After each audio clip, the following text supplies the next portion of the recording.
அந்த காதலனுடைய தேவைகளை பூர்த்தி செய்வதற்கு மட்டும் இவரை உபயோகிக்கிறார். அதை முதல்ல அந்த கன்னிராசி சகோதரிக்கு தெரியறது இல்லை. பழக பழக பழக தான் அது தெரிய வருது. பிறகு நீ என்னை காதலிக்கவில்லை, என்கிட்ட இருக்கிற பணத்தை, என்கிட்ட இருக்கிற வசதியை, என்கிட்ட இருக்கிற அழகை மட்டும்தான் காதலித்தாய், என்னுடைய மனதை நீ காதலிக்கல அப்படின்னு சொல்லி ஒரு விரக்தி ஏற்படுகிறது.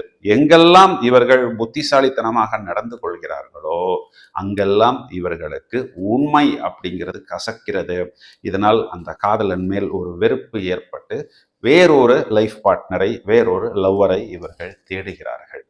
திரும்பவும் இதே பிரச்சனையை நிறைய கன்னிராசி பெண் சந்திக்கிறார்கள். கடைசியில் இந்த ஆண்கள் எல்லாமே இப்படித்தான் அப்படின்னு ஒரு முத்திரை குத்தி விட்டுடுறாங்க. இதனால என்ன ஆகுது அப்படின்னா, வீட்டில் பிரச்சனை ஏற்படுது.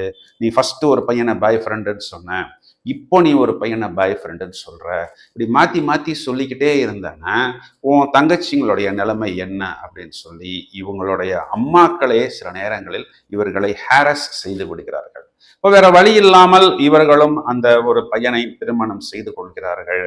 ஆனால் அதுல கூட இவர்களுக்கு நிறைய பணம், நேரம் விரயமாகிறது.